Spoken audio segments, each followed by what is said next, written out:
당원 50%, 일반 국민 50%를 대상으로 한 여론조사를 통해서 국민의힘 차기 당대표 선거 본경선에 진출할 5명이 정해졌습니다. 1위는 이준석 후보였고요. 나경원, 주호영, 홍문표, 조경태 후보 순으로 득표했습니다. 함께 신의 돌풍을 일으켰던 김웅, 김은혜 후보는 고배를 마셨습니다. 당심과 민심을 딱 절반씩 반영한 이번 여론조사에서 민심은 이준석 후보에게 가장 많은 지지를 보냈습니다. 아래쪽에 보시다시피 50%, 그러니까 절반을 넘습니다. 하지만 당심은 나경원 후보에게 조금 더 향했습니다. 이준석 후보는 당원들에게서 31%의 지지, 나경원 후보는 32%의 지지를 받았습니다. 6월 11일 있을 본경선의 당심의 비중은 더 높아지게 됩니다. 여론조사에서 당원 투표가 70%, 일반 국민 여론조사가 30%가 반영이 됩니다. 그런데 비슷한 상황은 2019년 국민의힘의 전신인 자유한국당 전당대회에서도 있었습니다. 당시에도 지금의 방식과 같은 방식으로 대표가 선출됐는데요. 전당대회를 앞두고 발표된 당대표 선호도 조사를 결과를 보면 한국당 지지층에서는 황교안 대표가 당시 후보가 압도적인 지지를 얻었습니다.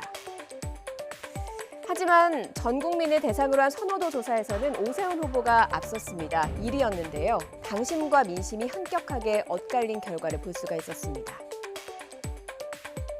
네, 최근에 나온 몇 개의 지표가 저한테 그렇게 불리한 건 아니라서 기대를 좀 하고 있습니다.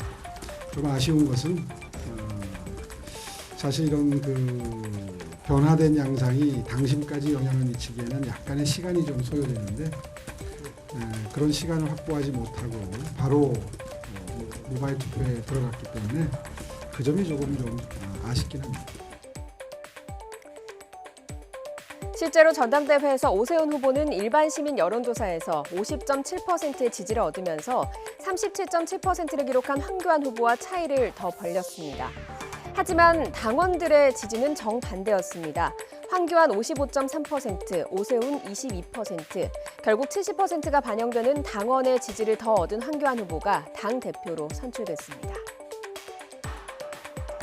보수정당 전당대회에서만 당심과 민심이 엇갈렸던 건 아닙니다. 2012년 더불어민주당의 전신인 민주통합당 전당대회에서도 대의원 투표에서 뒤진 후보가 일반 시민이 대거 참가한 모바일 투표에서 앞서면서 승리를 잡았습니다. 당시 경선은 대의원 현장 투표가 30% 반영됐고요. 일반 시민과 당원 대상 모바일 현장 투표가 70% 반영됐습니다.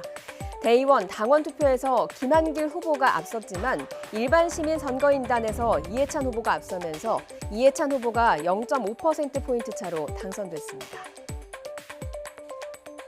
아주 어려운 선거였습니다만 많은 민심을 반영하는 그런 선거였다고 생각이 됩니다. 이제 우리가 정권 개최를 하기까지 앞으로 그 민심을 잘 받들어서 모두가 힘을 합쳐서 잘 해나가야 되겠다고 생각을 하고 있습니다. 먼저 당원 여러분께 죄송한 마음을 전합니다. 최종적으로 저는 우리 민주당 대의원과 당원들에게 가장 많은 표를 받고도 당대표가 되지 못했습니다. 죄송합니다. 당신과 민심이 일치하는 것은 참으로 바람직한 일입니다. 그런데 이번 당대표 선거 결과는 당신과 민심을 외면하고 있다는 점에서 매우 아쉬울 수밖에 없습니다. 오늘 국민의힘 전당대회 본경선에 진출한 후보들, 누군가는 당심과 민심이 같기를 바랄 거고 누군가는 당심과 민심이 다르기를 바랄 겁니다. 5명의 후보들은 앞으로 6월 11일 전당대회까지 합동연설과 TV토론으로 당심과 민심 잡기에 나설 텐데요. 과연 누가 마지막에 웃게 될까요? 당권을 차지하기 위한 후보들의 경쟁은 갈수록 치열해질 것으로 보입니다.